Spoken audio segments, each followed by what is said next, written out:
بسم الله الرحمن الرحیم. فوتسال دوستان عزیز، مخاطبین محترم صفحات فدراسیون فوتبال افغانستان، کمیته فوتسال و AFF میدیا، خوشبختانه آقای محمد نصیر صداقت، منیجر تیم ملی فوتسال افغانستان، مرد پرتلاش و زحمتکش در کنار ماست. میخوایم در رابطه با جلسات اخیری که در فدراسیون فوتبال داشتن، هم با آقای مرتضوی با فدراسیون فوتبال، برنامه‌هایی که بر تیم ملی فوتسال کشور ما دارن برای سال روان و همچنین سال آینده، در کل از آقای صداقت عزیز بشنویم. بسم الله الرحمن الرحیم. سلام عرض میکنم خدمت تمام مردم شریف افغانستان. خب جا داره در قدم تشکر کنم از اداره ورزش افغانستان و همچنین فدراسیون فوتبال افغانستان که تا بار دیگر این فرصت داد تا در خدمت تیم ملی فوتسال افغانستان باشیم با برنامه‌های متعدد. و همچنین پیشاپیش تشکری میکنم از آقای مجید مرتضوی، سرمربی قبلی تیم ملی فوتسال افغانستان که در طول این سالها زحمات زیادی را کشیدن در تیم ملی فوتسال افغانستان و دوش بازیکنان و همچنین حمایت فدراسیون فوتبال، اداره ورزش و همچنین مدیریت تیم ملی و همچنین کمیته فوتسال بوده. خب همه چیز را به طور اول تاریخ سازی کردیم. خدا را شکر بابت از این زحماتشان همیشه قدردانشان خواهیم بود و همچنین مردم افغانستان مدیون زحماتشان خواهند.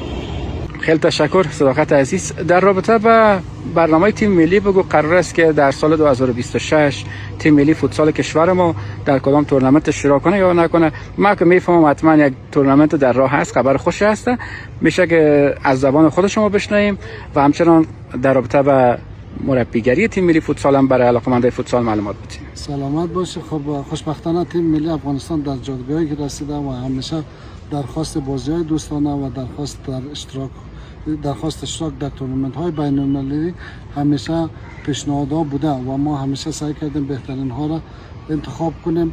خب خوشبختانه تورنمنت تایلند کانتیننتال را در پیش رو داریم در ماه آگوست، از اول آگوست به شمول 6 تیم که من جمله افغانستان است برگزار خواهد شد با سطح بسیار بالا و تیم‌های بسیار در رنکینگ قوی.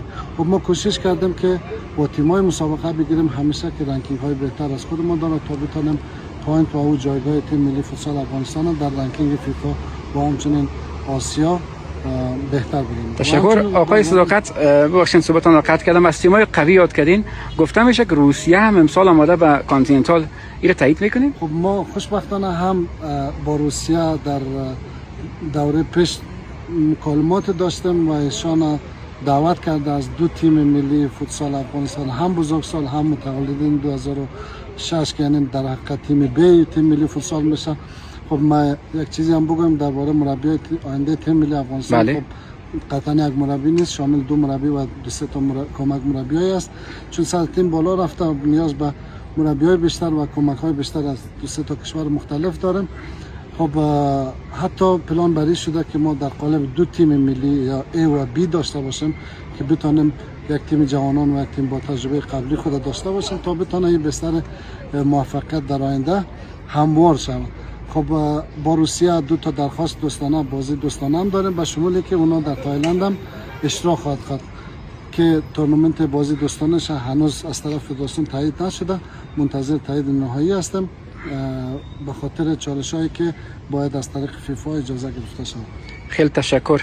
پیام اگه به علاقه‌مندان فوتسال داشته باشین در آخر؟ سلامت باشین. طبق همیشه دعاگوی فوتسال باشد، دعاگوی بازیکنانشان باشد و ما همچنین تعهد میتیم تا تمام بهترینا را و تمام زحمات برای تیم ملی فوتسال فراهم کنیم تا در آینده بتونیم باعث افتخار شما مردم عزیز و اداره ورزش و همچنین دولت افغانستان و فدراسیون فوتبال خواهیم بود. خیلی تشکر. سلامت باشید.